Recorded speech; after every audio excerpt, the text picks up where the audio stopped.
दीनबन्धु जगत्पते गोपेश गोपिका कांत राधा कांत नमोस्तुते। तप्त कांचन गौरांगी राधे वृंदावनेश्वरी वृषभानुसुते देवी प्रणमामि हरे प्रिये। वाञ्छाकल्पतरुभ्यश्च कृपा सिन्धुभ्येव च पतितनाम पावनेभ्यो वैष्णवेभ्यो नमो नमः।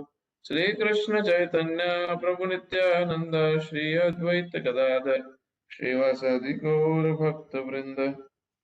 हरे कृष्ण कृष्ण कृष्ण हरे हरे, हरे राम राम राम हरे हरे।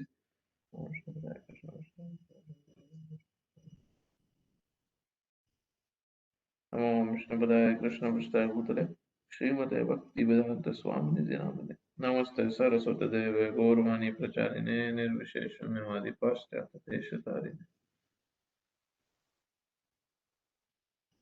हरे कृष्णा।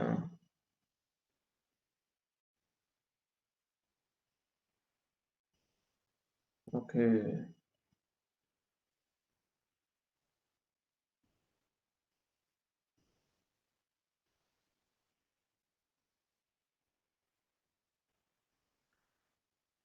तो लास्ट टाइम हमने फर्स्ट श्लोका जो इस चैप्टर का है 16 चैप्टर का,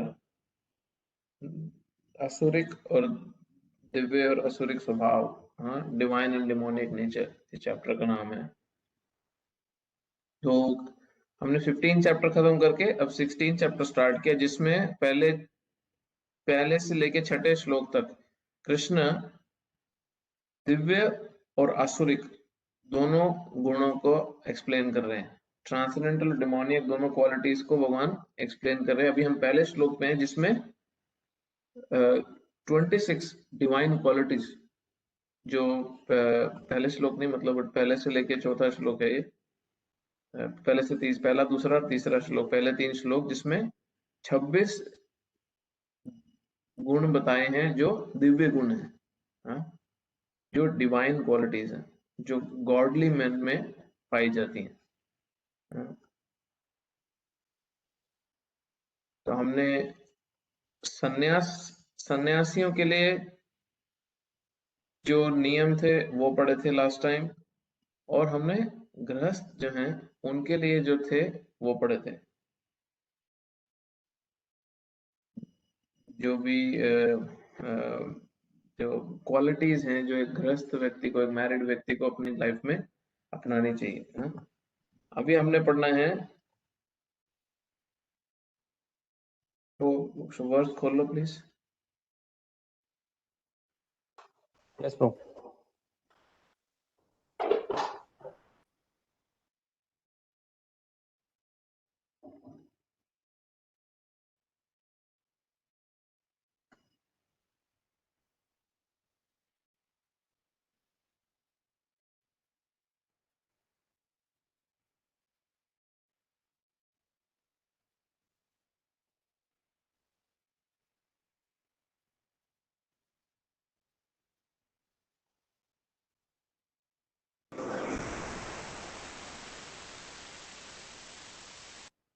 तात्पर्य में नीचे आ जाओ, मैं मार्क करा होगा, पता नहीं, शायद हम स्वाध्याय पे थे अभी, जो क्वालिटी है अभी।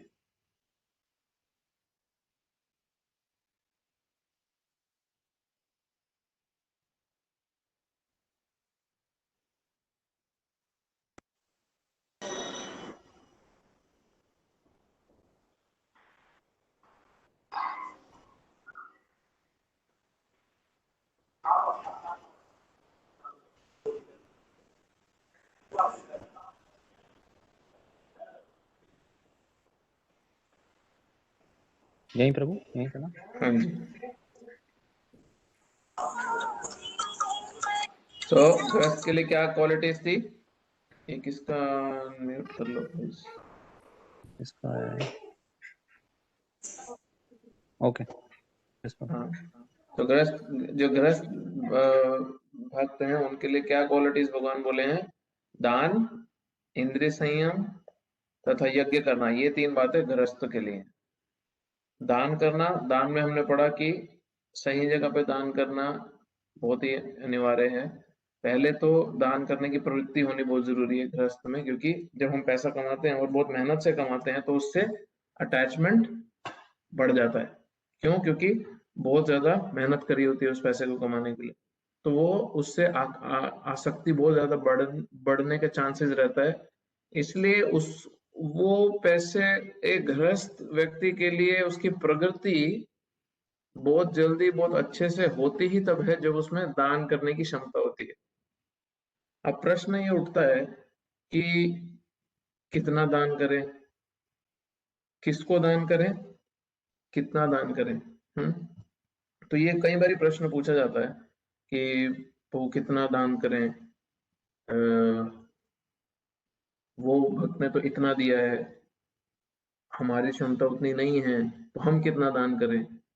तो ये बड़ा कॉमन सा क्वेश्चन आप कई बार आप सबके सामने भी आ सकता है, आपकी पर्सनल लाइफ में भी आ सकता है कि मेरे साथ वाले भक्त ने तो सच एंड सच डोनेशन दी, इतना इतना दान किया, मैं कितना करूं। तो इसमें एक सिंपल प्रिंसिपल है जो जीवन में लागू कर सकते हैं कि हमें उतना दान एटलीस्ट करना चाहिए जितना देते समय थोड़ा सा पिंच हो। दान थोड़ा सा दान देते समय हल्का सा कठिनाई लगे।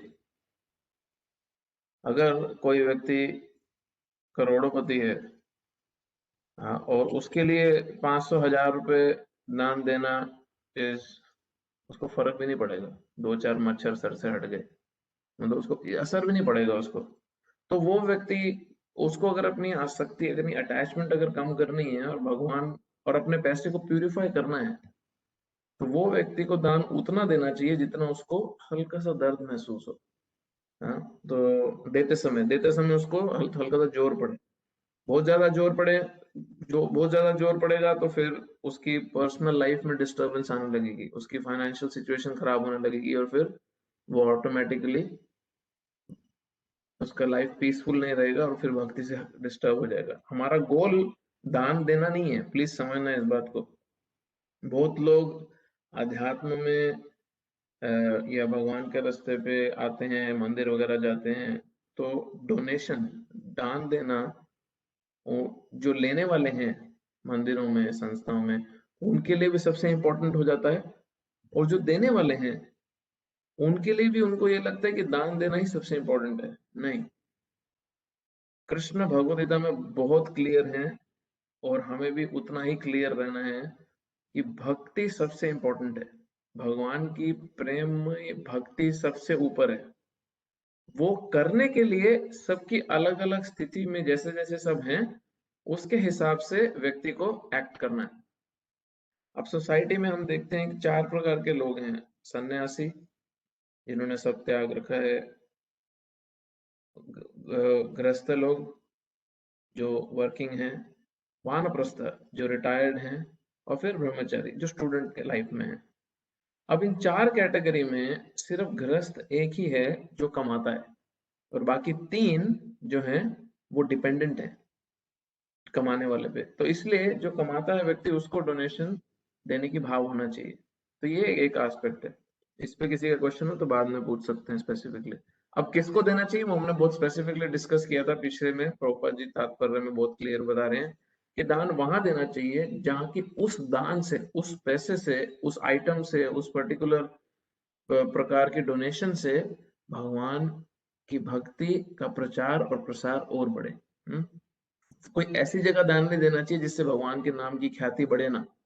वहीं दान देना चाहिए जहां पे भगवान के नाम की ख्याति और बढ़े, जहां पे भगवान का नाम का प्रचार और बढ़े और भगवान का गुणगान और ज्यादा हो, जिस दान की वजह से। इंद्र संयम और यज्ञ करना, हाँ, ये बड़ा ही इम्पोर्टेंट है गृहस्थ जीवन में, क्योंकि बहुत सारे संस्कारों से एक गृहस्थ गुजरता है। हाँ?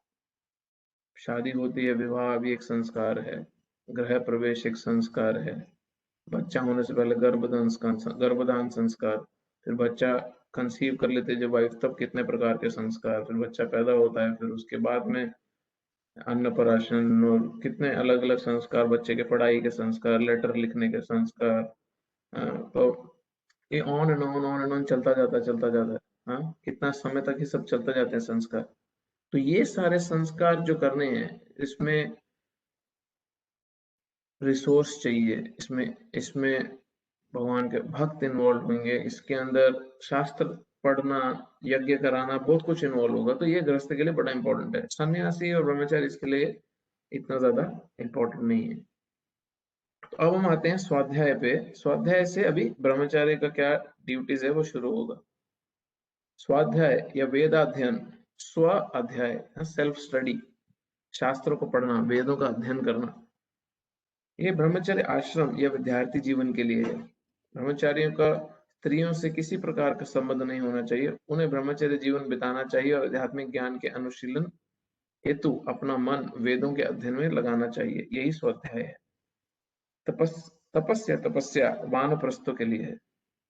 अब सन्यास हो गया, गृहस्थ हो गया, वानप्रस्थ ब्रह्मचारी हो गया। अब वानप्रस्थ के लिए क्या है? तपस्या। जो रिटायर्ड लाइफ में है, जो रिटायर हो चुके हैं अपनी सारी फैमिली ड्यूटीज से, उनके लिए क्या है अभी? तपस्या। मनुष्य को जीवन भर गृहस्थ ही नहीं बने रहना चाहिए, उसे स्मरण रखना होगा कि जीवन के 4 विभाग हैं: ब्रह्मचर्य, गृहस्थ, वानप्रस्थ तथा संन्यास। अतएव गृहस्थ रहने के बाद उसे विरक्त हो जाना चाहिए। अभी ये सुनने में कठिन लग सकता है, बट अगर ये शुरू से प्रैक्टिस की हो, शुरू से इसके ऊपर मेडिटेशन हो कि जब मेरी फैमिली ड्यूटीज खत्म हो जाएंगी तो हस्बैंड और वाइफ अपनी फैमिली की रिस्पॉन्सिबिलिटीज को साइड रख के, बच्चे बड़े हो गए, बच्चों की शादी हो गई, सेटल हो गए, ओके, अब हस्बैंड और वाइफ दोनों रिटायरमेंट की तरफ प्लान करेंगे। ये रिटायरमेंट हवाई में, कुल्लू मनाली, दुबई, गोवा जाने वाले रिटायरमेंट नहीं है। ये रिटायरमेंट है तीर्थ स्थानों पे जाने वाली। ये रिटायरमेंट है भगवान के धाम में जाने वाले रिटायरमेंट, जहां पे हस्बैंड वाइफ केवल और केवल स्पिरिचुअल लाइफ पे फोकस करेंगे।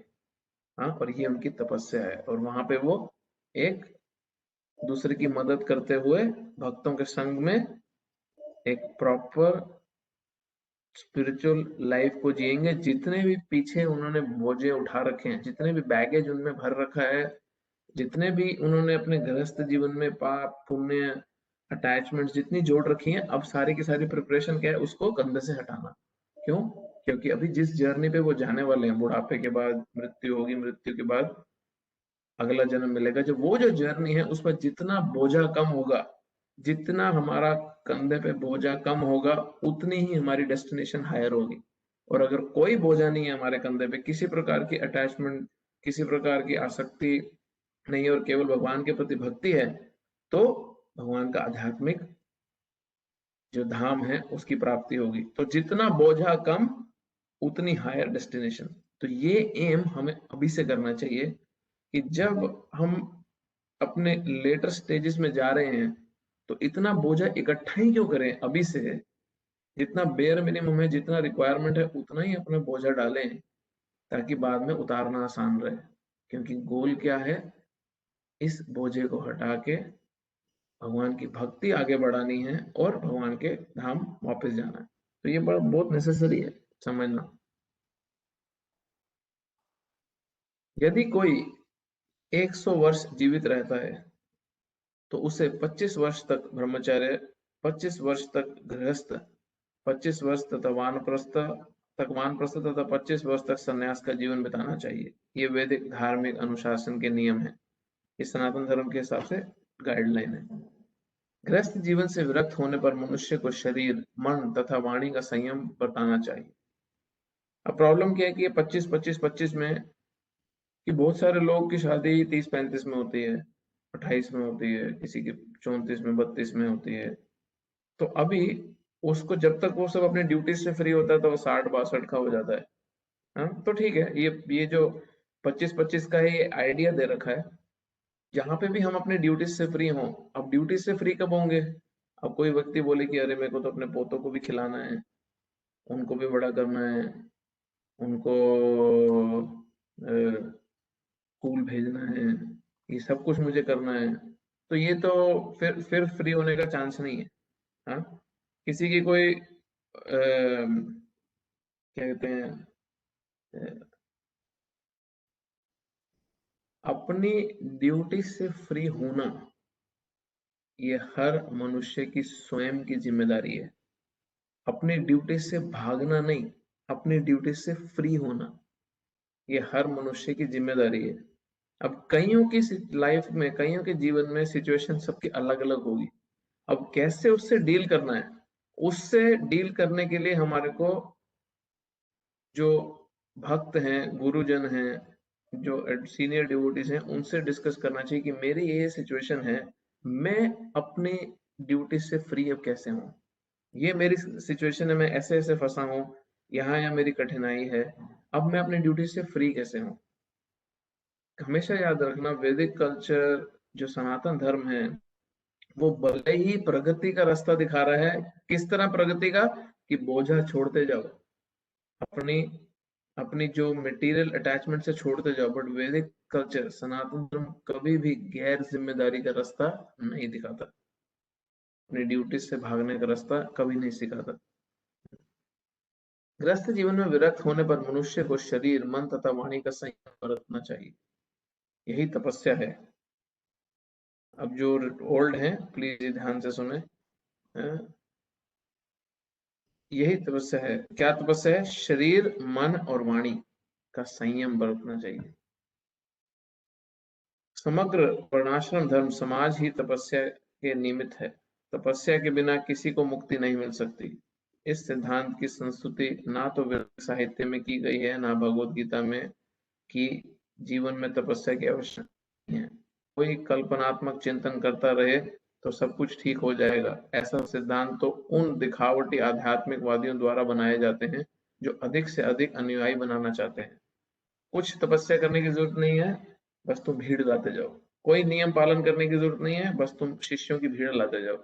ये भगवत गीता का, प्रभुपाद जी का सिद्धांत नहीं है, और इसको हम पालन नहीं करते। क्लास में कोई आए चाहे ना आए, लोग आए चाहे ना आए, मंदिर चाहे लोग भीड़ आए चाहे मंदिर खाली रहे, सिद्धांत में कोई भी हेर फेर, कोई भी गलती, कोई भी मिसमैच, कोई भी प्रकार का प्लस माइनस नहीं किया जाएगा। ये सनातन धर्म को अगर बचाना है तो यही उसका तरीका है। यदि प्रतिबंध हो, विधि विधान ना हो, तो लोग इस प्रकार आकर्षित ना हो। अतएव जो लोग धर्म के नाम पर अनुयायी चाहते हैं, अनुयायी मतलब फॉलोअर्स चाहते हैं, वे केवल दिखावा करते हैं। वे अपने विद्यार्थियों के जीवन पर कोई प्रतिबंध नहीं लगाते, ना ही अपने जीवन पर। No rules, enjoy life full size, no rules. लेकिन वेदों में ऐसी विधि की स्वीकृति नहीं की गई। जहां तक ब्राह्मणों की सरलता, आर्जवम का संबंध है, इसका पालन न केवल किसी एक आश्रम में किया जाना चाहिए, अपितु चारों आश्रमों में प्रत्येक सदस्य को करना चाहिए कि ब्रह्मचर्य, गृहस्थ, वानप्रस्थ अथवा संन्यास आश्रम में हो। मनुष्य को अत्यंत सरल तथा सीधा होना चाहिए, simple and straight forward. Simple जीवन जितना जिएंगे उतना बोझा कम होता है। जेब में पैसा नहीं होता, उधार ले लेके गाड़ी लाते हैं, घर लेते हैं और फिर टेंशन में रहते हैं। ये सिंपल जीवन का लक्षण नहीं है। हाँ, हम खुद देखते हैं अपने आसपास कुछ भक्त हैं, ऐसा पैसे की कमी नहीं है, बट वो पर्पसफुली जान के एक सिंपल जीवन चूज करते हैं। सिंपल खाते हैं, सिंपल रहते हैं, कपड़ा वपड़ा सिंपल, घर सिंपल रखते हैं, अपना सब सिंपल रखते हैं। ये गरीबी का लक्षण नहीं है, प्लीज समझना इसको। इस दिखावटी, बनावटी, इस चोन की दुनिया में सिंपल रहना गरीबी का लक्षण नहीं है। सिंपल रहना बुद्धि का लक्षण है। हाँ, सरल, सिंपल रहना बुद्धि का लक्षण है। जितनी किसकी इंटेलिजेंस है, उतना ही वो सिंपल रहता है। वो दिखावा, ड्रामा में विश्वास नहीं करता और सीधा होता है, स्ट्रेट फॉरवर्ड। स्ट्रेट फॉरवर्ड का मतलब ये कि वो व्यक्ति कुछ भी बकवास कर देता सामने वाले को, जो उसके मन में आया। मेरे तो मन में जो है मैं तो बोल दूंगा, मैं तो बड़ा सीधा आदमी हूँ। ये भी कम बुद्धि का लक्षण है। स्ट्रेट फॉरवर्ड मतलब है कि वो अपने मतलब पूरे करने, अपनी बात मनवाने, सामने वाले को घुमा फिरा के मैनिपुलेट नहीं करता, उसका शोषण करने का प्रयास नहीं करता, वो सीधा सीधा जो जैसा है वैसी बात करता है। आगे, अहिंसा का अर्थ है कि किसी जीव के प्रगतिशील जीवन को ना रोकना। ये बहुत ही इंपॉर्टेंट है। अहिंसा क्या है? हम अहिंसा सोचते हैं तो हमें क्या सोच दिमाग में आता है? जानवर की हत्या, मनुष्य की हत्या, हाँ, इसका अर्थ क्या है? किसी जीव की प्रोग्रेस, किसी भी जीव की स्पिरिचुअल प्रोग्रेस को रोकोगे तो वो अहिंसा है। किसी को ये नहीं सोचना चाहिए कि चूंकि शरीर के वध किए जाने के बाद आत्मा स्फुलिंग नहीं मरता, इसलिए इंद्र तृप्ति के लिए पशु वध करने में कोई हानि नहीं है। तो कई लोग ये बोल सकते हैं, हम तो आत्मा तो कभी मरती ही नहीं है, तो हम तो किसी बकरे को, मुर्गी को मार रहे हैं, तो हम आत्मा को तो नहीं मार रहे। ये भावना देके पशुवध नहीं किया जा सकता। प्रचुर अन्न, फल तथा दुग्ध की पूर्ति होते हुए भी आजकल लोगों में पशुओं को मांस खाने की लत पड़ी हुई है, लेकिन पशुओं के वध की कोई आवश्यकता नहीं है। ये आदेश हर एक के लिए है। जब कोई विकल्प ना रहे तभी पशु वध किया जाए। जब भूखे मरने की हालत आ जाए, कोई और खाने को ना हो, तो ही सिर्फ पशु खाया जा सकता है। लेकिन इसकी यज्ञ में बलि की जाए, जो भी हो। जब मानवता के लिए प्रचुर भोजन हो, तो जो लोग आध्यात्मिक साक्षात्कार में प्रगति करने के इच्छुक हैं, उन्हें पशु हिंसा नहीं करनी चाहिए। जिनको स्पिरिचुअल करनी है एंड नहीं करनी चाहिए। वास्तविक अहिंसा का अर्थ है, अब ये इंपॉर्टेंट पॉइंट आ रहा है। वास्तविक अहिंसा का अर्थ है किसी की प्रगतिशील जीवन को रोका ना जाए। अब प्लीज ये पॉइंट समझ लें, किसी के भी प्रोग्रेस को अगर कोई रोकने का प्रयास करता है तो वो अहिंसा कर रहा है। अब पशु मारना अहिंसा कैसे है? क्योंकि पशु एक एवोल्यूशनरी साइकिल चल रही है। पशु एक समय के लिए एक योनि में रहता है, वो सोल को अगला पशु का शरीर मिलता है, और इस तरह वो धीरे धीरे धीरे धीरे प्रगति करता हुआ इस साइकिल से बाहर आता आता मनुष्य के जीवन तक पहुंचता है। वो मनुष्य के जीवन तक पहुंचता है अपने जितने भी जीवन, जितने भी साल हैं, एक एक योनि में काटता हुआ। और फिर मनुष्य जीवन में अगर वो उसका इस्तेमाल नहीं करता ठीक से, तो वापस से वो पुनः जानवर की योनि में जाता है, और फिर धीरे धीरे धीरे लाखों करोड़ों साल बाद उसको मौका मिलता है फिर मनुष्य के जीवन में आने के लिए। अभी सपोज कोई बकरी के जीवन में है, तो हमने उसकी प्रगति कैसे रोक दी? हम उसका वध कर देते हैं। हाँ, हम उसका वध कर देते हैं। अभी उसको कितने समय उस बकरी के शरीर में काटने थे, और हमने उसका वध कर दिया, तो उसको वापस से जाना पड़ेगा, वापस से उतना समय बिताना पड़ेगा, वापस से समय बिताना पड़ेगा। हम उसकी प्रगति को रोक रहे हैं। हाँ? वैसे ही कोई अगर स्पिरिचुअली प्रोग्रेस करना चाहता है, हमारे घर में हमारा रिश्तेदार, पति पत्नी, बच्चे, बड़े, कोई भी, और हम उसकी प्रगति में रुकावट डाल दें किसी प्रकार की, तो ये भी अहिंसा है कि नहीं, इतनी भक्ति करने की क्या जरूरत है, इतना मंदिर जाने की क्या जरूरत है, ऐसे नहीं करना, वैसे नहीं करना। और हम ये भूल जाते हैं कि हम जब उस किसी को फोर्स कर रहे हैं, तो हम उसकी प्रगति में बाधा डाल रहे हैं। वास्तविक अहिंसा का अर्थ है किसी की प्रगतिशील जीवन को रोका ना जाए। पशु भी अपने विकास काल में एक पशु योनि से दूसरी पशु योनि में देहांतरण करके प्रगति करते हैं। यदि किसी ऐसे पशु का वध कर दिया जाता है तो उसकी प्रगति होती है। यदि कोई पशु किसी शरीर में बहुत दिनों से या वर्ष से रह रहा है और उसे असमय ही मार दिया जाए, तो उसे पुनः उसी जीवन में वापस आकर शेष दिन पूरे करने के बाद ही दूसरी योनि में जाना पड़ता है। अतएव अपने स्वाद की तुष्टि के लिए किसी की प्रगति को नहीं रोकना चाहिए, यही अहिंसा। कितना अमेजिंग डेफिनेशन है। सत्यम, ट्रूथफुलनेस, ये बड़ा मुश्किल हो गया आजकल।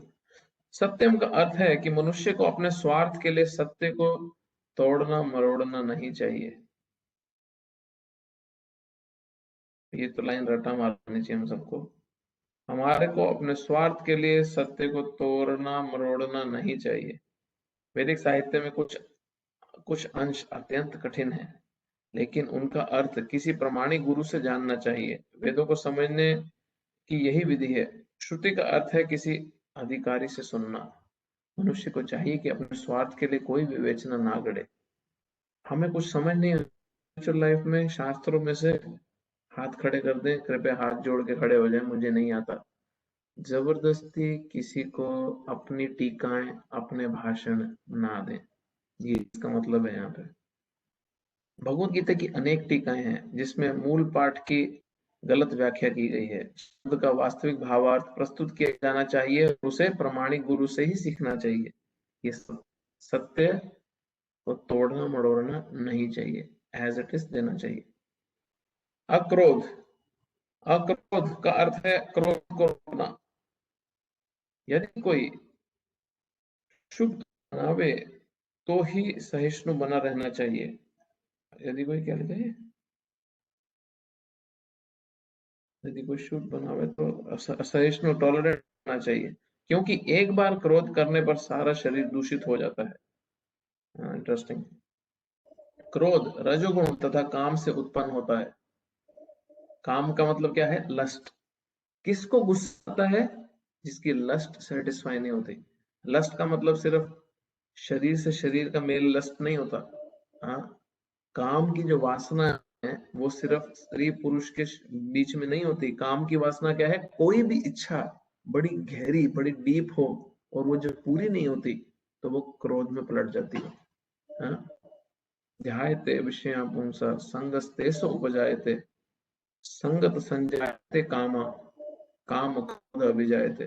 जब हम किसी चीज पे ध्यान करते हैं और बार बार उसका मनन करते हैं, तो उससे हमारी अटैचमेंट हो जाती है। हाँ? संगत संजायते काम, हमारी उससे अटैचमेंट, उसके बारे में इतना सोचने से क्या होता है? इंटेंस डिजायर पैदा होती है उसको प्राप्त करने की। और काम क्रोध थे, जब उसकी इंटेंस डिजायर पैदा होती है और वो पूरा नहीं होता या मिल भी जाता है और वो उतना सुख नहीं मिलता जितना हमने सोचा था, तो हमें क्रोध आने लगता है। हम बहुत क्रोधित हो जाते हैं उस व्यक्ति से, उस आइटम पे, उस सिचुएशन से। रिश्तों में बहुत ऐसा होता है, रिश्तों में बहुत ऐसा होता है। अतः जो योगी है उसे क्रोध पर नियंत्रण रखना चाहिए। तो होता क्या है, क्रोध की प्रॉब्लम क्या है कि क्रोध आते ही पूरा बॉडी कंटेमिनेट हो जाता है। हम देखते हैं कैसे पूरा गुस्सा चलने लगता है शरीर में, मन एकदम पूरा पूरा डिस्टर्ब हो जाता है, हम सीधा सोच नहीं पाते। क्रोध में लोग अपने सबसे जो प्रिय होते हैं उनका खून भी कर देते हैं। हाँ, क्रोध में लोग रिश्ते खराब कर देते हैं। क्रोध में हम अपने नौकरी तक खो देते हैं। हम बहुत डैमेज करते हैं अपना क्रोध में आके। हम मुंह से क्या बोल रहे हैं उस पर कंट्रोल नहीं रहता क्रोध में। क्यों? क्योंकि पूरी तरह दूषित हो जाते हैं, मन से भी और शरीर से भी। आपने देखा क्रोध में जो होता है तो कैसे पूरा बॉडी चेंज होने लगता है। अगर आप केयरफुली देखोगे तो किसी कोई व्यक्ति बहुत क्रोधित है तो उसके बॉडीली सिम्टम्स, उसके बॉडी चेंज होने लगती है। और मन तो उसका कितने घंटों, कई बार दिनों तक डिस्टर्ब होता है अगर कोई सच्ची में गुस्सा करता है। तो ये इतनी बीमारी अपने ऊपर पालनी क्यों है? पहले ही उस पर नियंत्रण कर लेना चाहिए। अतएव जो योगी है उसे क्रोध पर नियंत्रण रखना चाहिए। अपेक्षण का अर्थ है कि दूसरे को दोष ना निकाले और व्यर्थ ही उन्हें सही ना करे। ये भी एक बड़ी कॉमन बीमारी है। हम मौका देख देख के दूसरों की गलतियां बताते हैं और उनको ठीक करने का अपने ऊपर बीड़ा उठा लेते हैं और ये भूल जाते हैं कि मेरे अंदर में कितने दोष हैं। निस्संदेह चोर को चोर कहना निद्रावेशन नहीं है। हाँ, चोर को चोर कहना सही है, लेकिन निष्कपट व्यक्ति को चोर कहना उस व्यक्ति के लिए परम अपराध है जो आध्यात्मिक जीवन में प्रगति करना चाहता है। हाँ, बड़ी इंपॉर्टेंट पॉइंट एक्चुअली।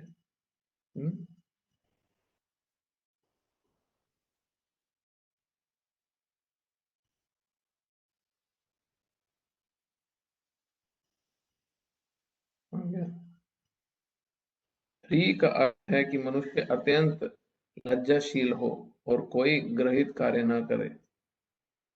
अचापलम या संकल्प, संकल्प का अर्थ है कि मनुष्य किसी प्रयास से विचलित या उदास ना हो। किसी प्रयास में भले ही असफलता क्यों ना मिले, किंतु मनुष्य को उसके लिए खिन्न नहीं होना चाहिए। उसे धैर्य तथा संकल्प के साथ प्रगति करनी चाहिए। यहाँ पर प्रयुक्त तेजस शब्द क्षत्रियों के निमित्त है। इससे पहले क्या था? ब्राह्मणों के लिए क्वालिटीज बताई थी।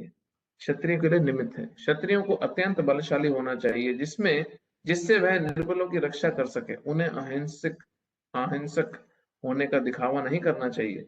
यदि हिंसा की आवश्यकता पड़े तो हिंसा दिखानी चाहिए, लेकिन जो व्यक्ति अपने शत्रु का दमन कर सकता है उसे चाहिए कि कुछ विशेष परिस्थितियों में क्षमा कर दे। वह छोटे अपराधों के लिए क्षमा दान कर सकता है। अब जिसमें इतनी शक्ति है कि वो मृत्यु दंड दे सकता है, उसको छोटी मोटी चीजों में क्षमा कर देना चाहिए, अपनी पावर का मिसयूज नहीं करना चाहिए। और यही कई बार हम देखते हैं, हम कंपनीज में अपने, या कोई कंपटीशन है, किसी के पास पावर है, तो जितनी ज्यादा पावर होती है उतनी जिम्मेदारी ज्यादा होने के कारण हमारे को अपनी पावर्स का सही जगह इस्तेमाल करना आना चाहिए, बहुत इंपॉर्टेंट है। शौचम का अर्थ है पवित्रता, क्लीनिनेस, जो ना केवल मन तथा शरीर की हो अपितु व्यवहार में भी है। यह विशेष रूप से वाणिक वर्ग के लिए है। हाँ, अब ये कौन सी कैटेगरी आ गई? ये आ गई हमारी उसकी मर्केंटाइल क्लास की। मर्केंटाइल क्लास कौन सी होती है? वैश्य क्लास, बिजनेस क्लास के लिए।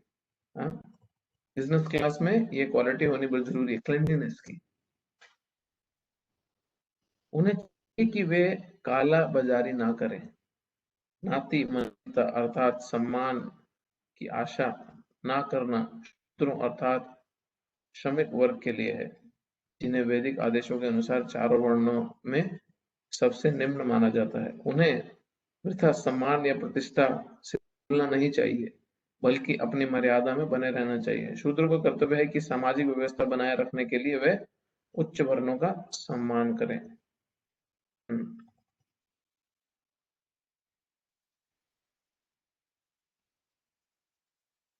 यहाँ पे जो बिजनेस कैटेगरी है उनके लिए सजेशन ये है कि काला बाजारी में ना करें। काला बाजारी मतलब क्या होगा?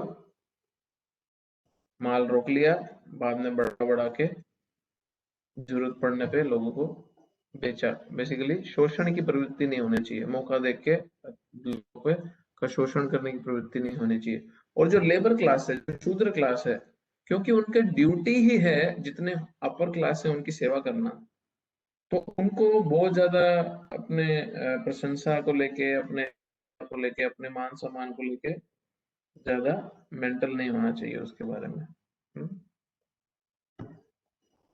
यहाँ पर वर्णित 26 गुण दिव्य हैं। अब ये इन सारी की सारी कैटेगरी आपने देखा होगा, ये 26 क्वालिटीज और आश्रम के हिसाब से प्रभुपाद जी ने बहुत अमेजिंग तरीके से डिवाइड करी है। हाँ? वर्ण और आश्रम। वर्ण क्या है? आश्रम क्या है? हमारे जो कृष्ण भगवद में बोल रहे हैं, चतुर वर्ण मया सृष्टम। ये जो चारों वर्ण हैं ये मेरी सृष्टि है। ब्रह्मचर्य, गृहस्थ, वानप्रस्थ, सन्यास, ये 4 आश्रम है। पहले आश्रम के हिसाब से क्वालिटीज डिवाइड करी, और फिर ब्राह्मण, क्षत्रिय, वैश्य, शूद्र, ये वर्ण है। हाँ, ये क्लासिफिकेशन है सोसाइटी की, डिवीजन है सोसाइटी का, ऑटोमेटिक डिवीजन है। कुछ लोग बोल सकते हैं ऐसा कि हिंदुइज्म में, सनातन धर्म में कास्ट सिस्टम बहुत ज्यादा है, कास्ट सिस्टम है। हाँ? और कास्ट के हिसाब से भेदभाव बहुत है। नहीं, ये नेचुरल डिवीजन है सोसाइटी का। नेचुरली सोसाइटी में ब्राह्मण कैटेगरी के लोग होते हैं, पॉलिटिशियंस होते हैं, एडमिनिस्ट्रेटर्स होते हैं, क्षत्रिय होते हैं। नेचुरली सोसाइटी के अंदर बिजनेस क्लास होती है, और नेचुरली सोसाइटी में लेबर क्लास भी होती है। अब शूद्र जैसे ही हम शब्द सुनते हैं, हमारे को कूड़ा उठाने वाला, रेडियम चलाने वाला, रिक्शा साइकिल चलाने वाला आता है या आ सकता है। बट शूद्र कैटेगरी मतलब जो वर्कर है, जो जॉब कर रहा है, बेसिकली किसी दूसरे के लिए जो काम कर रहा है, उसको शूद्र, वो शूद्र कैटेगरी है। तो वैसे देखा जाए तो हम सारे मेजोरिटी शूद्र कैटेगरी में आते हैं, क्योंकि हम मोस्टली जॉब कर रहे हैं किसी के लिए। किसके लिए? या तो किसी बिजनेसमैन के लिए जॉब कर रहे हैं, या गवर्नमेंट के लिए जॉब कर रहे हैं, जो बेसिकली पॉलिटिशियंस हो गए, जो एडमिनिस्ट्रेटिव क्लास हो गई, या हम किसी थिंकर, सोसाइटी में फिलोसोफर, या जो स्पिरिचुअल साइड पे हैं, उनके लिए जॉब करें, जो ब्राह्मणिकल साइड पे हैं, उनके लिए कोई काम कार्य कर रहा होता है। तो मेजोरिटी तो पब्लिक शूद्र कैटेगरी में है। तो इसलिए शूद्र को वो चूड़ा चमार वाला कैटेगरी वो नहीं सोचना चाहिए, जैसा इंडिया में अननेसेसरी बोला जाता है। शूद्र कैटेगरी मतलब जो जॉब कर रहा है, जो लेबर क्लास है, जो बाकी तीनों को लेबर प्रोवाइड कर रहा है उनके काम करने के लिए। यहाँ पर वर्णित 26 गुण दिव्य हैं, वर्णाश्रम धर्म के अनुसार इनका आचरण होना चाहिए। सारांश यह है कि भले ही भौतिक परिस्थितियां शोचनीय हों, यदि सभी वर्णों के लोग इन गुणों का अभ्यास करें तो वह क्रमशः आध्यात्मिक अनुभूति के सर्वोच्च पद तक उठ सकते हैं।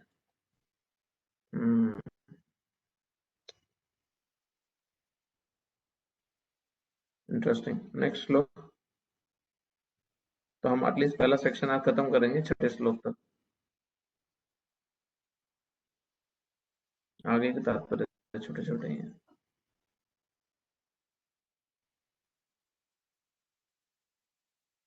चौथा श्लोक निकाला आपने?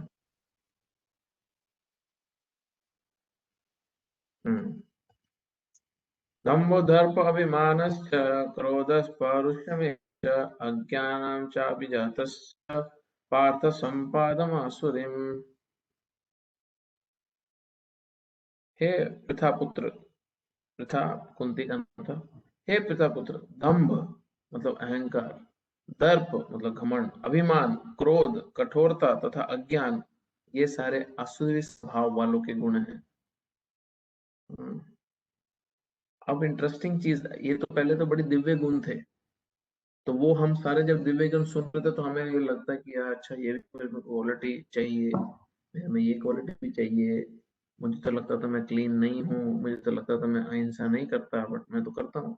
मैं तो हम वो क्वालिटीज हम देख रहे थे कि अरे ये तो मुझे चाहिए, ये तो मुझे चाहिए। अब हमारी बात हो रही, मतलब मैं अपने पॉइंट ऑफ व्यू से बोल रहा हूँ। अब ये सारी जो क्वालिटीज आएंगी, जो आसुरिक क्वालिटीज हैं, ये हमें बड़ी अच्छे से मिलेंगी।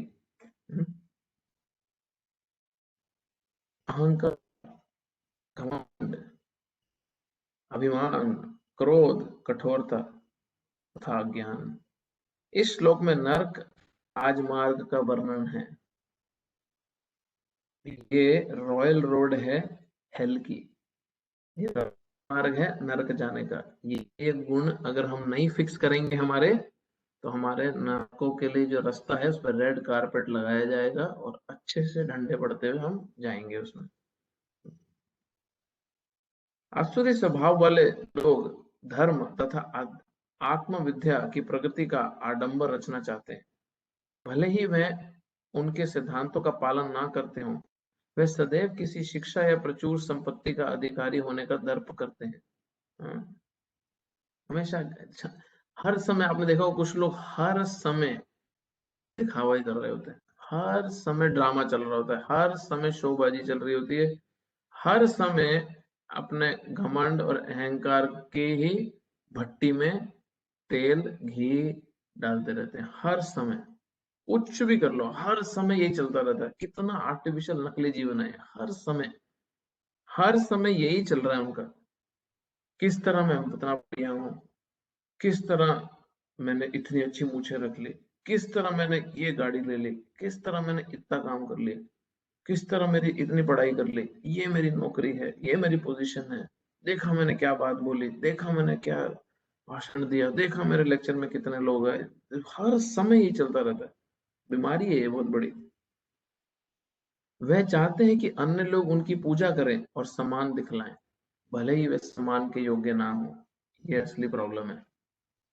वे छोटी छोटी बातों पर क्रुद्ध हो जाते हैं, खरी खोटी सुनाते हैं और नम्रता से नहीं बोलते। अब ऐसे जो लोग हैं, क्योंकि उनको तो हर समय चाहिए हमारी तारीफें हो, हमारे को वाह वाह करी जाए। लोग तो करेंगे नहीं, तुम पागल हो, लोग थोड़ी ना पागल हैं, तो लोग तो हर समय तारीफें करेंगे नहीं। तो वो छोटी छोटी बात पे गुस्सा आने लगेगा, दूसरों को खरी खोटी सुनाने लगेगा और नम्रता से बात भी नहीं करेगा। वे ये नहीं जानते कि क्या करना चाहिए और क्या नहीं करना चाहिए।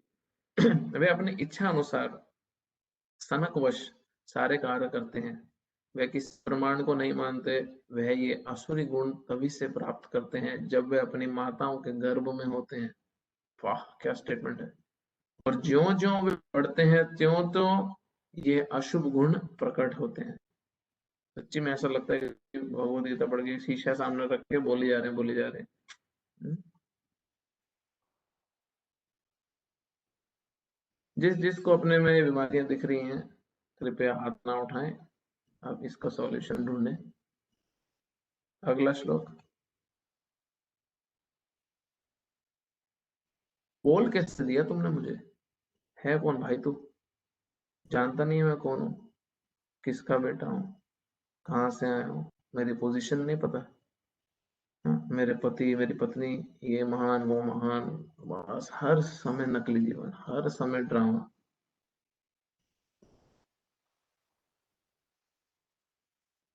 दैवी संपद विमोक्षाय निबंधाय सुरिमता मासु च संपदम दैवीम अभिजातोसि पांडव।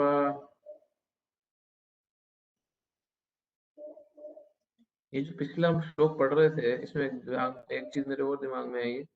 भक्त लोग अपना भक्ति दिखा के, अपना त्याग दिखा के, अपना डोनेशन दिखा के, अपनी तपस्या दिखा के, अपनी आध्यात्मिक नॉलेज दिखा के, अपने संस्कृत के श्लोक सुना के अपना महानता इस तरह से प्रकट करते हैं कि असली बीमारी जो उनकी होती है वो यही तब भी होती है कि किस तरह हमारी वाह हो, और बाहर से वो अपने को बहुत ही स्पिरिचुअली एडवांस दिखाते हैं। ये बीमारी को पकड़ना चाहिए। हम अपनी इस बीमारी को जानना चाहिए और पकड़ना चाहिए कि मैं इस समय पे ये ड्रामा क्यों कर रहा हूँ। मेरे इस ड्रामा से कृष्ण को प्रसन्नता हो रही है, या मेरे अहंकार की हवा को, मेरे अहंकार को और हवा मिल रही है। ये हम भक्तों को भी पकड़ना चाहिए। हम कई बार ऐसी क्वालिटी सुनते तो ऐसा लगता है कि नहीं, मैंने तो माला हाथ में उठा रखी है, मेरे में कैसे हो सकती है, ये तो बाहर वालों की बात हो रही है। एक्चुअली ये बात हमारी ही हो रही है, और बहुत क्लियरली हो रही है। हाँ, हम सबको इंडिविजुअली अपना अपना पता है कि हम कहाँ पे फंसे हैं और कितने बुरे फंसे हैं। हम्म? हम फास्टिंग करते हैं और हमारे मन में होता है कि 4-5 लोगों को बता ना दूं ना, जब तक कि मैंने पूरा व्रत रखा है, कुछ नहीं खाया, तब तक अगले दिन खाना नहीं जाता है अंदर, और खुशी भी नहीं होती। ज्यादा माला कर लें तो सुनाना है, हाँ, मंदिर में सेवा कर लें तो सुनाना है, और इनडायरेक्ट होता है, सब सब इनडायरेक्ट चलता है। हाँ, सब इनडायरेक्ट चलता है। 2-4-5 श्लोक याद आ गए तो बस फटाफट बस किसी तरह सुनाने हैं। हाँ, हमारे बच्चे ने देखो क्या किया, हमारे इसने देखो क्या किया, हमने क्या किया, कांस्टेंट चलता रहता है। भक्ति का सब कुछ लेने देना नहीं होता, सिर्फ दिखावा चल रहा होता है, टोटल शोबाजी चल रही होती है, कंप्लीटली। दिव्य गुण, अगला श्लोक है, दिव्य गुण मोक्ष के लिए अनुकूल हैं और आसुरी आसुरी गुण बंधन दिलाने के लिए हैं। हे पांडुपुत्र, तुम चिंता मत करो, क्योंकि तुम दैवी गुणों से युक्त होकर जन्मे हो।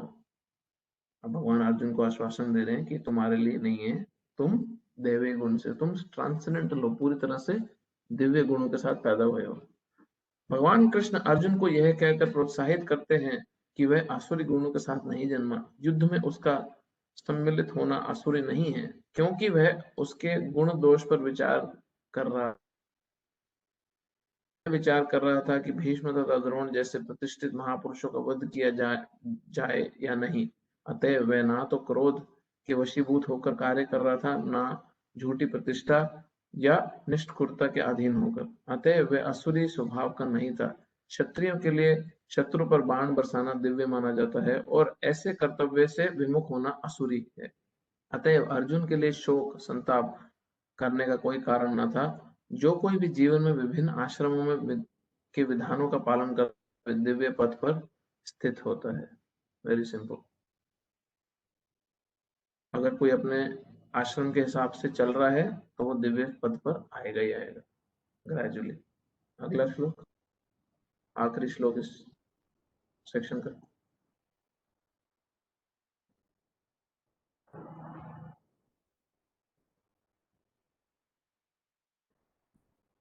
द्वैभूत सर्गलोकेऽस्मिन् दैव आसुर एव च, दैव विस्तारशः प्रोक्ता आसुरं पार्थ मे शृणु। हे पृथा पुत्र, इस संसार में सृजित प्राणी दो प्रकार के हैं, दैवी तथा आसुरी। मैं पहले ही विस्तार में तुम्हें दैवी आ चुका हूँ, अब मुझसे आसुरी गुण के विषय में सुनो।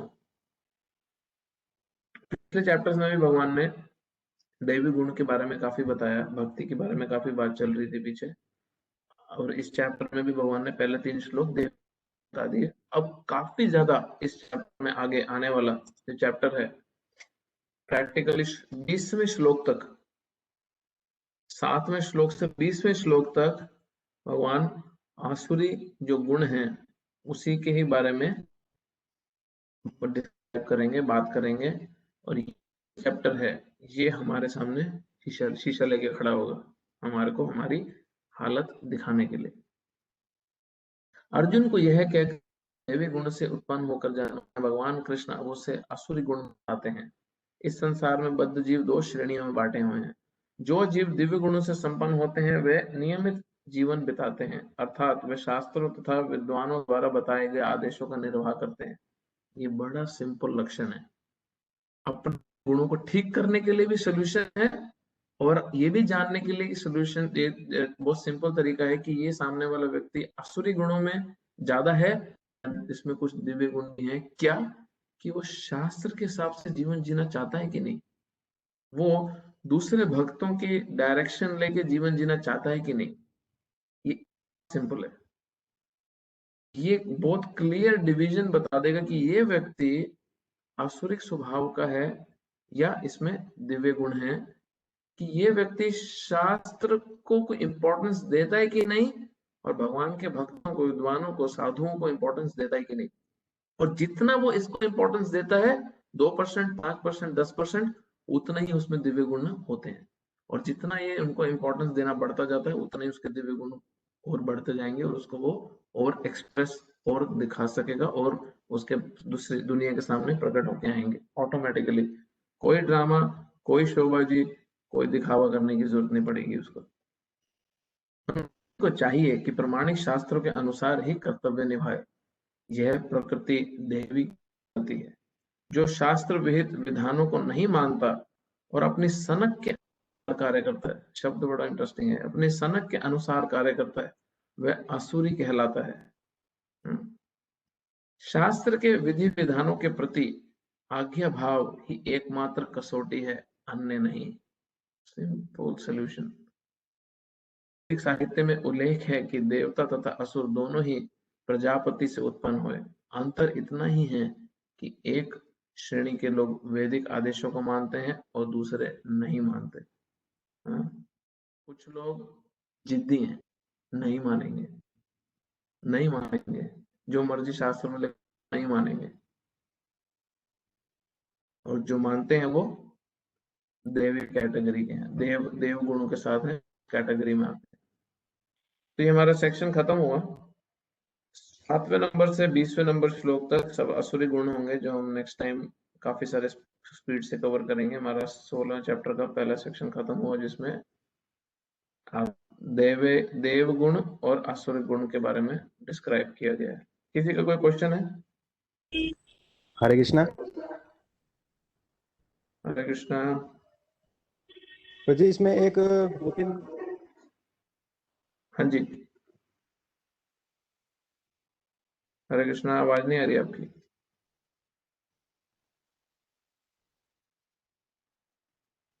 आवाज नहीं आ रही, वो म्यूट हो गया। हरे कृष्णा।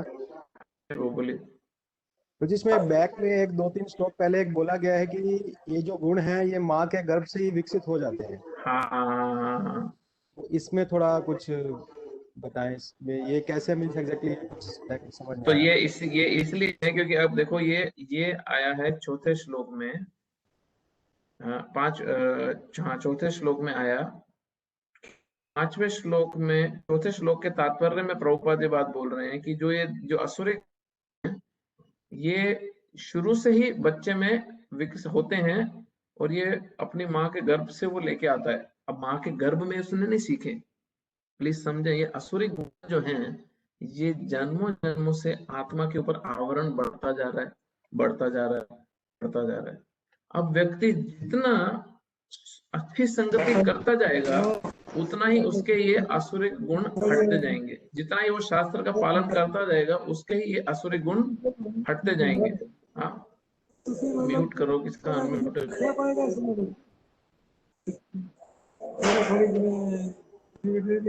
मधु रामदास को अपना म्यूट करो प्लीज। हाँ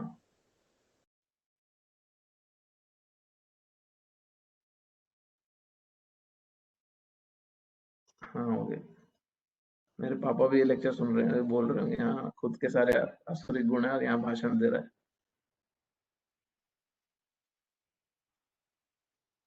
अच्छा, तो हाँ, तो इसमें वो बताए कि माँ के गर्भ में उसके जो पुनः जो पिछले संस्कार हैं वो ऑटोमेटिकली इस जन्म में वो पिछले संस्कारों को लेके पैदा होता है। हाँ, वो पिछले संस्कारों को लेके पैदा होता है।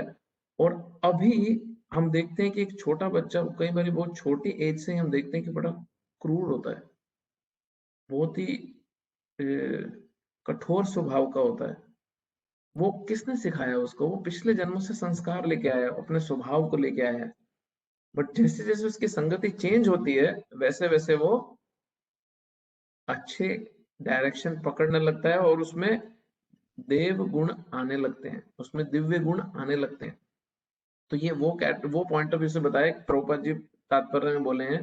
क्योंकि इमीडिएटली 5वें श्लोक में अगर आप देखोगे तो भगवान अर्जुन को ये बोल रहे हैं कि अर्जुन तुम इस कैटेगरी में नहीं हो, क्योंकि तुम तो दिव्य गुण लेके ही पैदा हुए हो, क्योंकि तुम पूर्ण रूप से दिव्य हो। क्योंकि अर्जुन तो भगवान का पार्षद है, भगवान का एसोसिएट है। तो ये वो पॉइंट ऑफ व्यू से बताया गया है। इसमें कोई स्पेसिफिक क्वेश्चन है आपका Vinay Prabhu? Okay ji, thank you.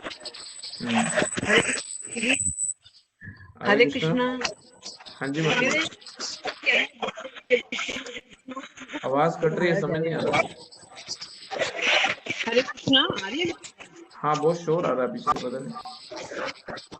मेरा ये प्रश्न है, यदि बच्चों में असुरी गुण हो इसे कैसे हटाया जाए? सुधारा नहीं समझ आ रहा मुझे क्या कि प्रभु, बहुत। वो माता जी बोल रही है कि बच्चों में अगर आसुरिक गुण हो तो उनको कैसे हटाया जाए। आप यही पूछ रहे हो बच्चों में अगर हो या हम में अगर हो?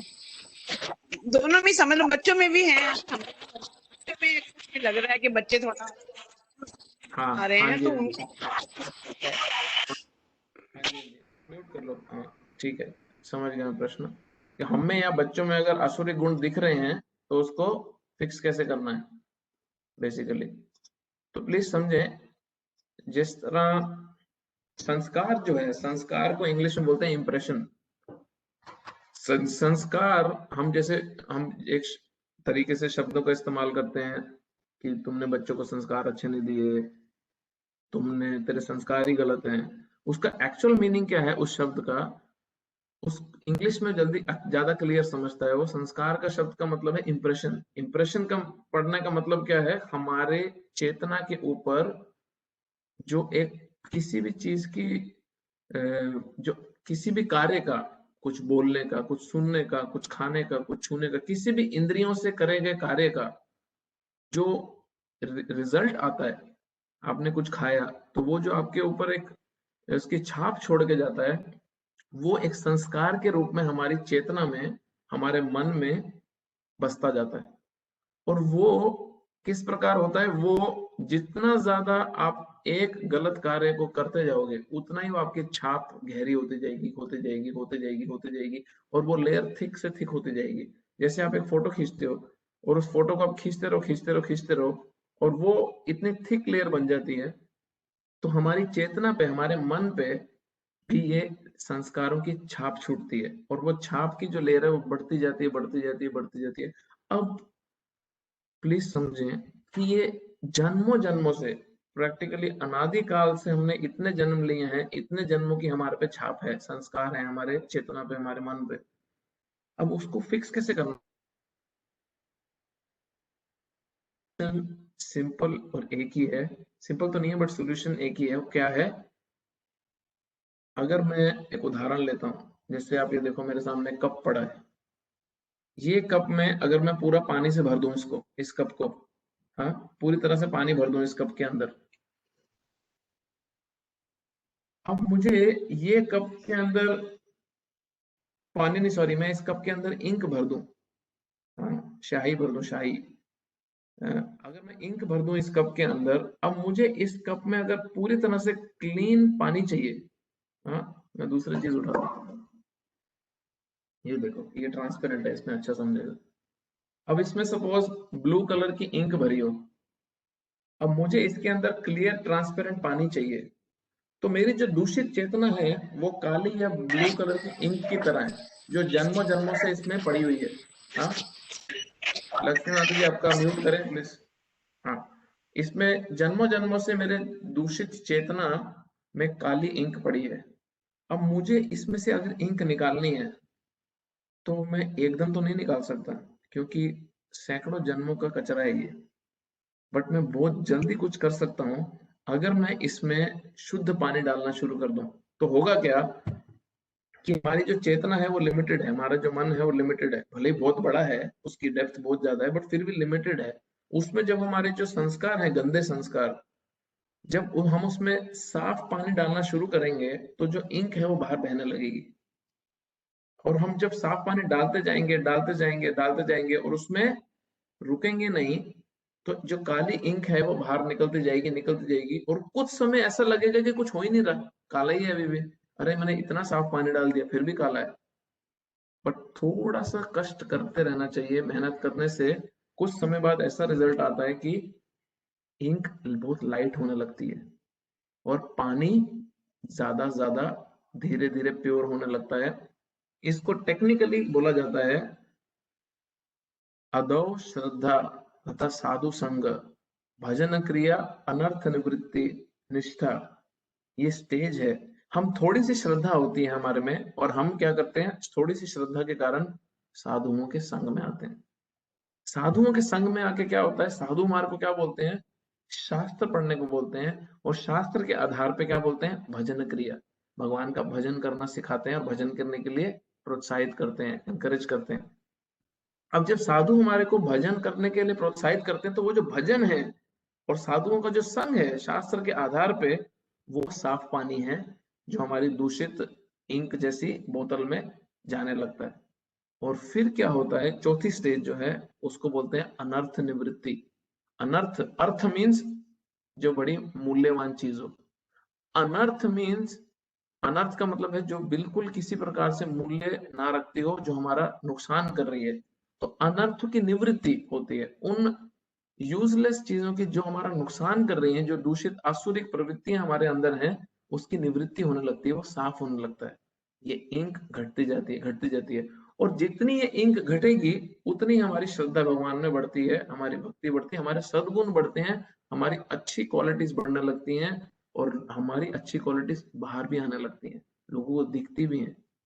हाँ, तो ये जो साधुओं का संग है, ये साधुओं का संग काम कैसे करता है, एक तो शास्त्र के आधार पे हमारे को भगवान का भजन करना सिखाता है। दूसरा, ये स्वदोष दर्पण है। स्वदोष, दोष का मतलब है हमारी गलतियां। स्वदोष क्या, हमारी खुद की गलतियों का शीशा है। तो जितना हम भक्तों के संग में रहते हैं उतना ही हमारे को हमारी गलतियां बड़े अच्छे से दिखती हैं।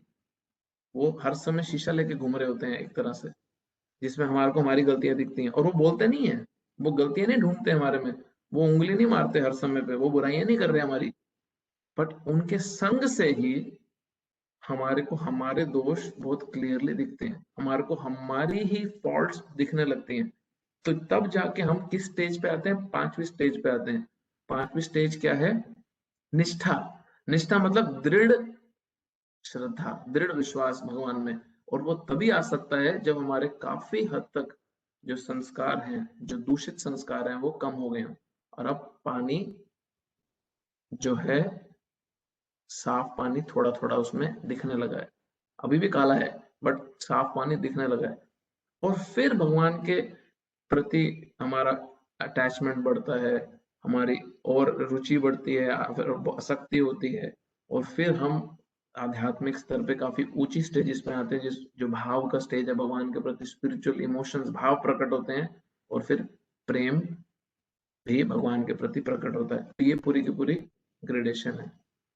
ठीक है माता जी। तो धन्यवाद। इसको अगर पूरा का पूरा निचोड़ के एक सिंपल स्टेटमेंट में दूं, करना कैसे है, साधु संग, भजन क्रिया।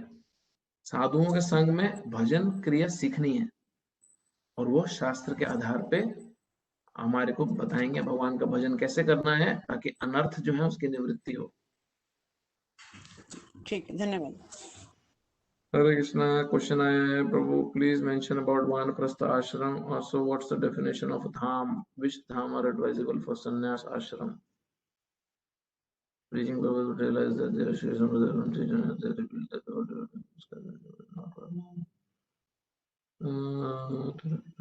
अच्छा, 2 क्वेश्चन है। पहला क्वेश्चन है वानप्रस्थ, वानप्रस्थ, वानप्रस्थ शब्द समझ ले क्या है। प्रस्थ मीन्स टू गो, जाना, प्रस्थान करना, और वन मीन्स फॉरेस्ट। तो फॉरेस्ट में जाना रिटायरमेंट के बाद, इसलिए मैंने बोला रिटायरमेंट के बाद हमारे को शिमला, गोवा, कुल्लू मनाली, स्विट्जरलैंड, दुबई नहीं जाना। रिटायरमेंट के बाद हमारे को भगवान के धाम में जाना है। धाम की डेफिनेशन क्या है? धाम उस जगह को बोलते हैं जहाँ पे भगवान स्वयं प्रकट हुए थे अपनी लीला करने।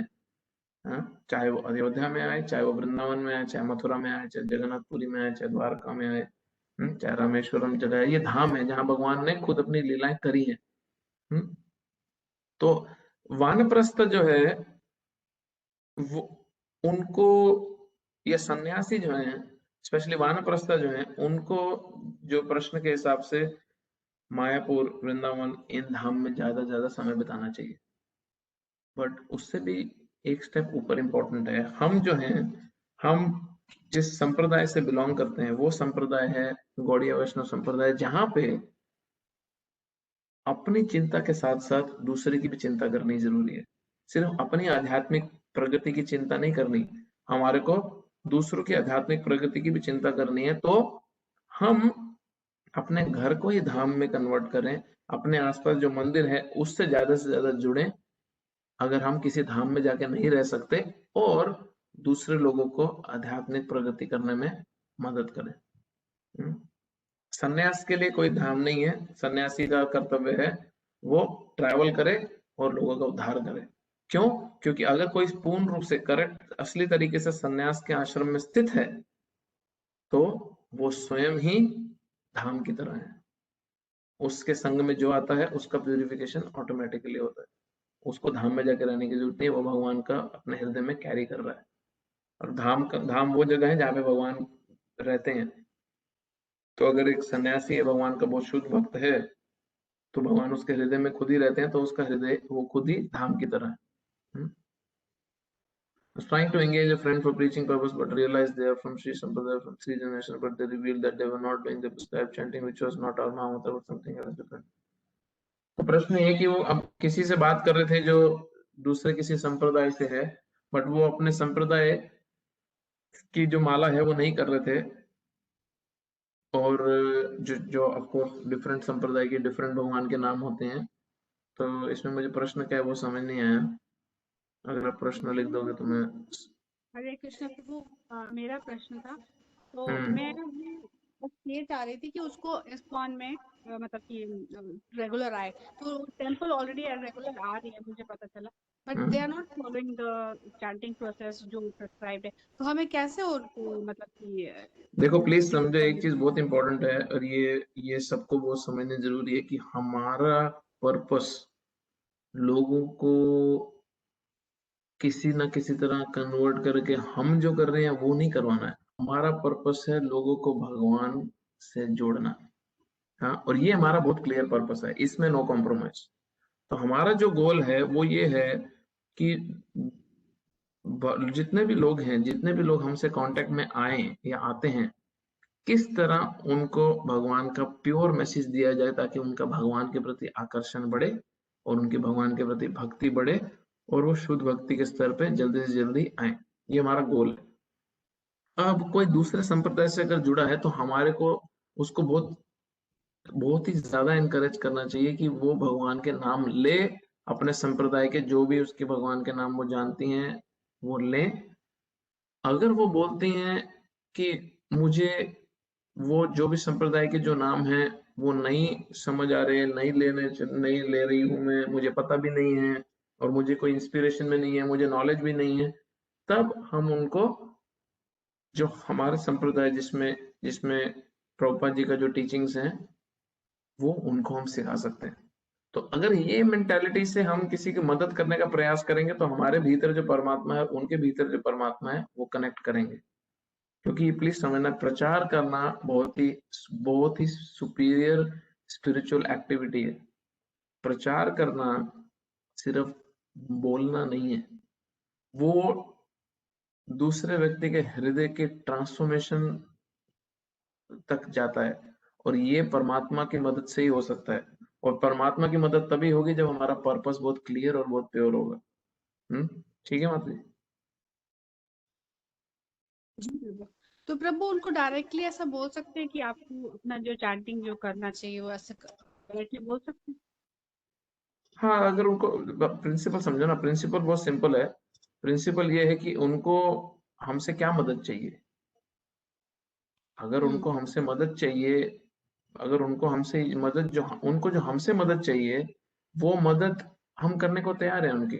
हमारा गोल उनका हेल्प करना है। अब वो मदद में अगर वो हमसे, अगर हमें बात करते हुए भी समझता है कि, जैसे मैं आपको प्रभुपाद जी का एग्जांपल देता हूँ। प्रभुपाद जी बहुत बारी बोलते थे, आई एम नॉट हियर, मैं तुम्हारे को यहाँ से क्रिश्चियन से हिंदू बनाने नहीं आया हूँ, मैं तुम्हारे को भगवान का प्रेमी बनाने आया हूँ। अब तुम्हारे पास अगर कोई प्रोसेस है भगवान से प्रेम, भगवान के प्रति अपना प्रेम जागरूक करने का, तो मैं तुम्हें उसके अंदर इंस्पायर करना चाहता हूँ। बट अगर तुम्हारे पास प्रोसेस नहीं है तो मेरे पास है, मैं तुम्हें दे सकता हूँ, जिससे तुम भगवान के प्रेमी, भगवान के शुद्ध भक्त बन सकते हो।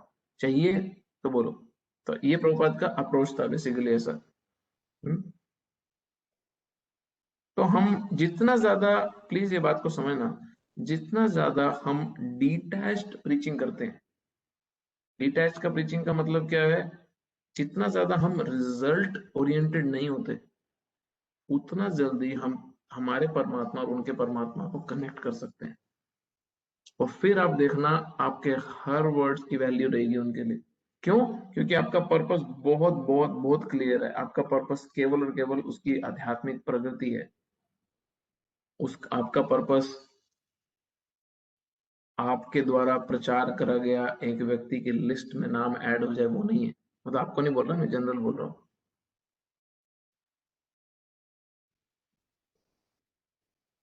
ठीक है ना?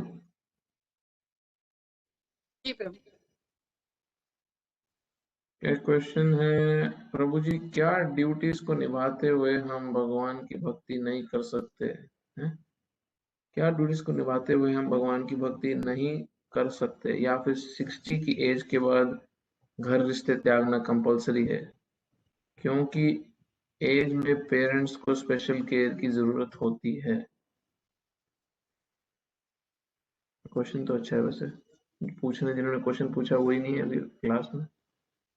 एनीवेज, तो क्वेश्चन अच्छा है, सबके लिए अच्छा है। इसीलिए इसीलिए अच्छा, बेसिकली क्वेश्चन ये है कि हम क्या ड्यूटीज को हम निभाते हुए हम भगवान की भक्ति नहीं कर सकते, या फिर 60 की एज के बाद। ओ अच्छा, क्वेश्चन ये है कि क्या हम अपनी ड्यूटीज निभाते हुए भगवान की भक्ति नहीं कर सकते, घर त्यागना जरूरी है क्या? हाँ, अच्छा, जिन्होंने पूछा था आगे ऑनलाइन। हाँ, तो क्वेश्चन है कि हम क्या अपनी ड्यूटीज निभाते हुए भगवान की भक्ति नहीं कर सकते, 60 के बाद घर त्यागना जरूरी है क्या? नहीं, घर त्यागना जरूरी नहीं है। अब प्लीज समझें, घर किस लिए त्यागा जाता है कि हम इतने ज्यादा बंध जाते हैं अपने विचारों में, हम इतने ज्यादा अपने विचारों में नहीं, सॉरी, अपने रिलेशनशिप्स में इतने बंध जाते हैं कि हमारा फोकस हट जाता है अपने गोल से। आप समझें, अभी तो हमारे को ये लग रहा है कि 60 के बाद हमारी जरूरतें बढ़ जाती हैं शरीर की, 60 बुढ़ापे में आके हमारी रिक्वायरमेंट्स बढ़ जाती है, हमारी अटैचमेंट बढ़ जाती है, सब कुछ बढ़ जाता है। जब हम ये शरीर छोड़ेंगे, जब हम ये शरीर छोड़ेंगे, तो जितना बोझा है हमारे ऊपर, वो हमारे को ही दुख देने वाला है। और उस समय हर जीव ये सोचता है कि इतना मैंने उठाया क्यों बोझा, क्योंकि तब फेंकने का मौका नहीं मिलता। तो सनातन धर्म, वैदिक कल्चर हमारे को क्या मौका देता है? वो मौका ये देता है हमारे को कि ठीक है, अभी तुमने अपनी सारी जिम्मेदारियां पूरी कर ली ना, अभी तुम वृद्धावस्था में आ गए हो, बुढ़ापे में आ गए हो, अभी आध्यात्मिक प्रगति पे ज्यादा फोकस करो। अब हर व्यक्ति घर छोड़ के धाम में जाके, जंगल में जाके नहीं बैठ सकता, वो हमें भी समझता है। बट ये प्रिंसिपल तो समझना बहुत जरूरी है। ये प्रिंसिपल क्या है कि ज्यादा से ज्यादा फोकस भक्ति पे होना चाहिए। हम देखते हैं कितने लोग, हमारे प्रीवियस जनरेशन में भी हमने देखा, हमारे घरों में भी हमने देखा कि जो बुढ़ापे में आके वो घर की ड्यूटीज, किचन की राशन लाना, घर के शोर शराबों से पीछे हटते हैं और ज्यादा से ज्यादा तीर्थ यात्रा करते हैं, मंदिर जाना शुरू करते हैं, हाँ, भजन करना शुरू करते हैं, भक्ति ज्यादा करने लगते हैं।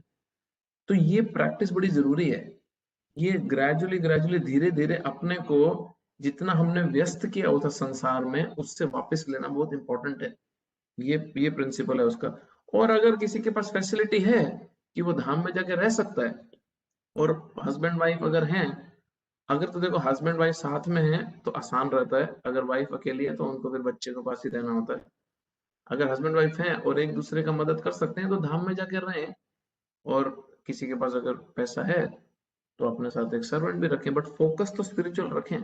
कितने सारे लोग हैं, कितनी सारी फैमिली है जो इस समय वृंदावन में जाके रह रही हैं, और उनका फोकस यही है कि अब रिटायरमेंट स्टेज में केवल और केवल भक्ति की तरफ ध्यान देना है।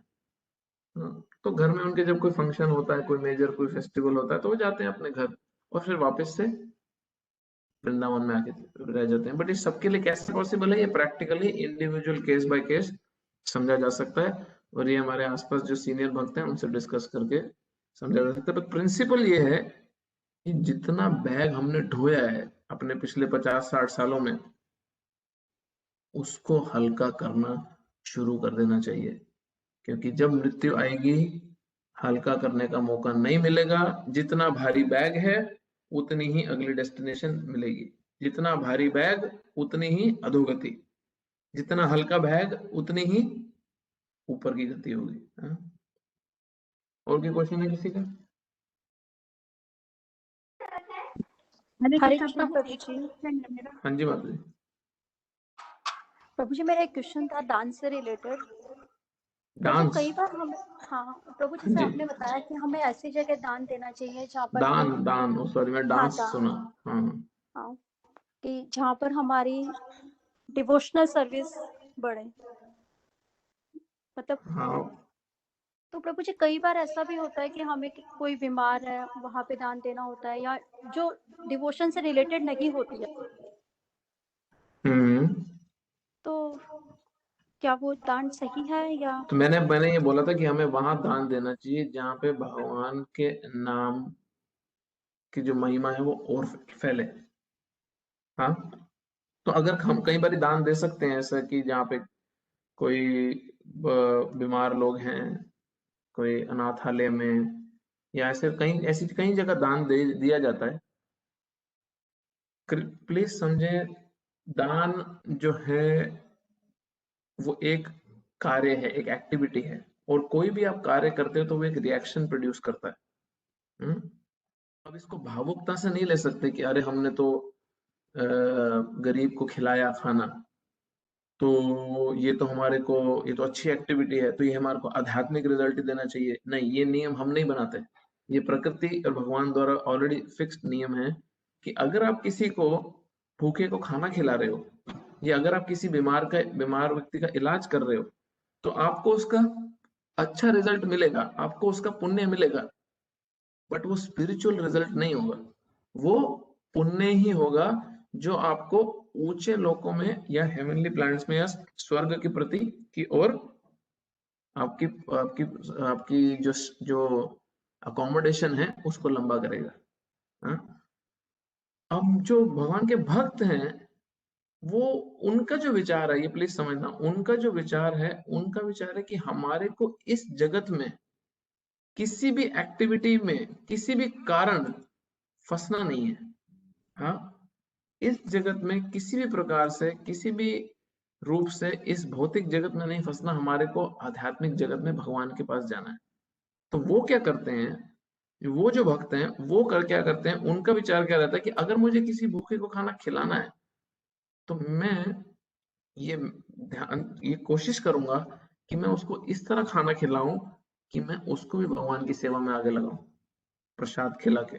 अगर मैं किसी बीमार का इलाज कराना है तो मैं इस तरह इलाज कर रहा हूं कि मैं उस व्यक्ति से, जब वो मेरा सुहृद, मेरा उसका वेलविशर, एक सॉफ्ट हार्ट क्रिएट होगा, तो मैं उसको भगवान के बारे में बताऊं।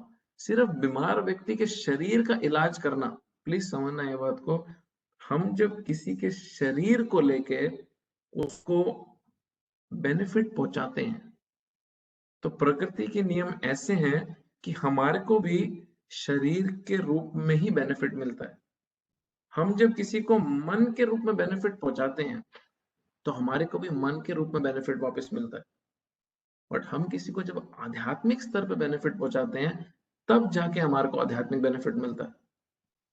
ये बहुत इंपॉर्टेंट है समझना। तो हमारे को ये चिंतन करना चाहिए कि मैं ठीक है दान दे रहा हूं और मैं दूंगा, बट मैं इस तरह क्या करूं कि मैं किस तरह ऐसे ऐसे दान दूं कि मैं उस व्यक्ति के जीवन में एक आध्यात्मिक परिवर्तन लाने का कारण बनूं। ये प्रचार है, ये भगवान के नाम की महिमा उस व्यक्ति तक पहुंचाना है। देखो बड़ी सिंपल है, अगर आप किसी गरीब को खाना खिला रहे हो तो वो ऑटोमेटिकली आपके प्रति रिस्पेक्टफुल होएगा। अगर आप किसी गरीब के बीमार का इलाज करा रहे हो तो ऑटोमेटिकली उसका कान खुलेगा आपके प्रति, आपकी बात सुनने को वो तैयार होगा। ये हमारे को समझना बहुत जरूरी है कि मैं सिर्फ उसके शरीर की मदद करके अगले जन्म में अपने शरीर के लिए बेनिफिट ले लूं, या मैं उसके आध्यात्म, उसकी आत्मा की मदद करके शरीर के साथ मैं आध्यात्मिक बेनिफिट ले लूं। ये हमारी इंटेलिजेंस है, ठीक है।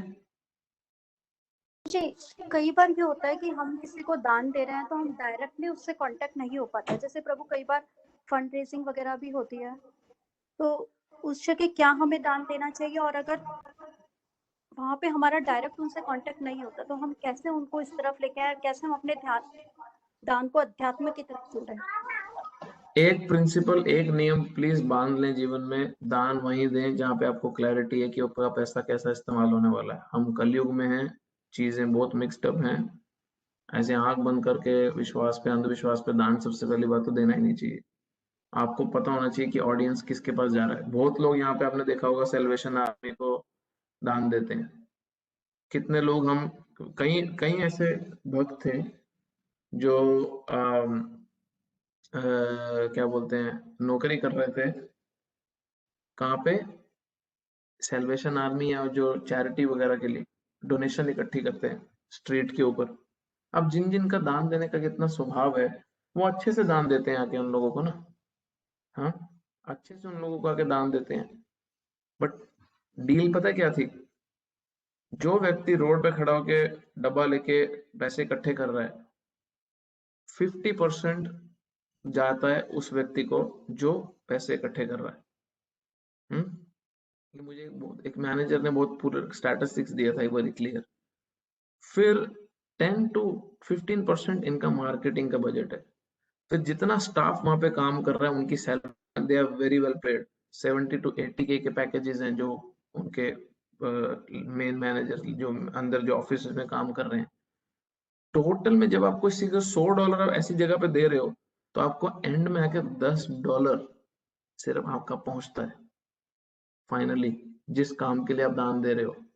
और देने वाले ने तो $100 दे दिया, हाँ। अब उसके बीच में इतनी जगह वो बट गया डोनेशन आपका कि जिस पर्पस के लिए आपने 100 दिया था वहां पे $10 ही पहुंचा है। तो ये बहुत सारी चीजें केयरफुल समझने वाली हैं कि हम दान दे रहे हैं, ऐसे फंड रेजिंग हो रही है, हमें लगा बड़ा पुण्य का काम है, चलो तो चल दिए।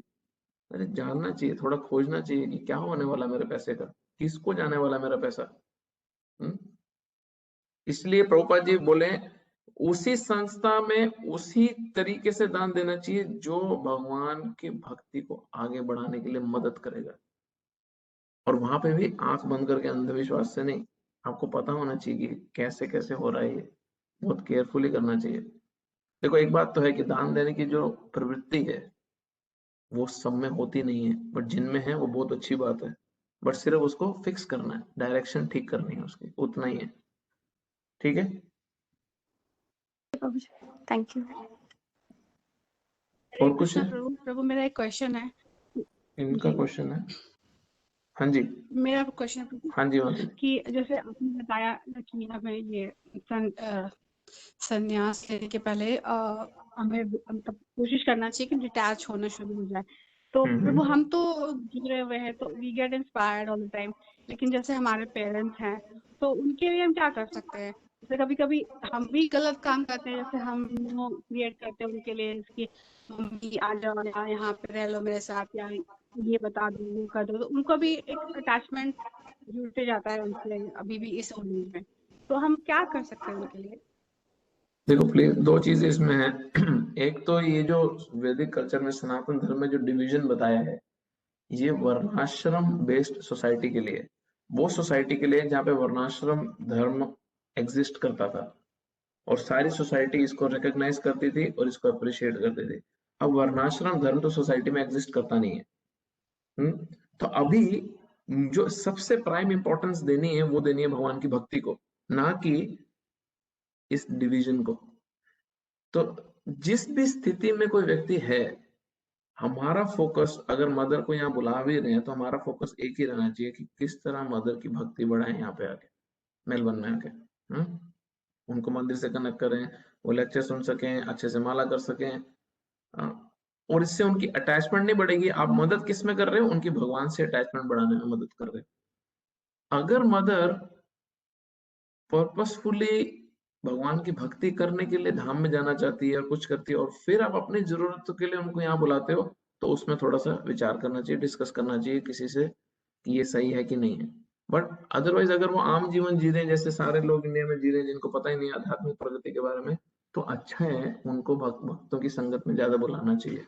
तो मुझे नहीं पता आपकी सिचुएशन में कैसा है, बट ये दोनों में से आप जज कर सकते हो खुद से।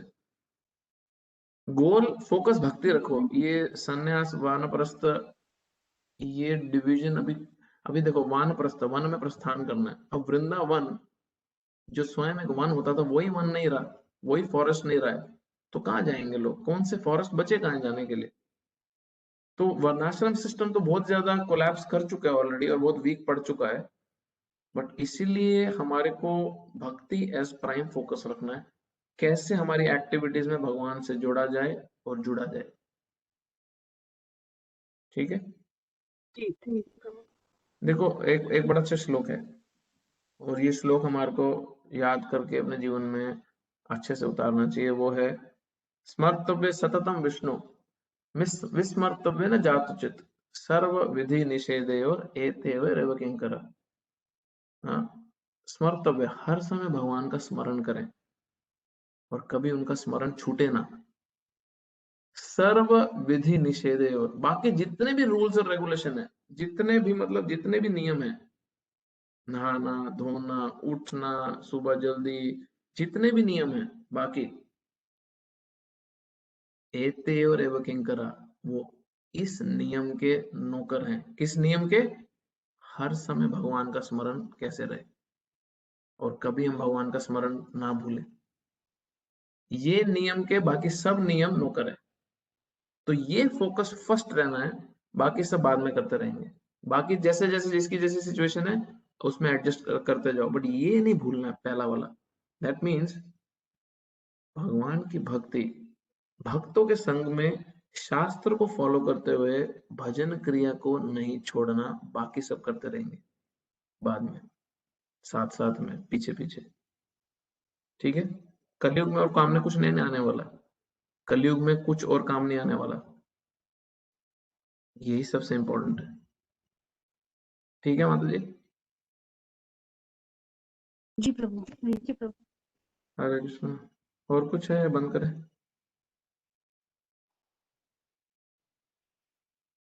ठीक है, हरे कृष्णा। ग्रंथ श्रीमद् भगवद गीता की जय, श्रील प्रभुपाद की जय।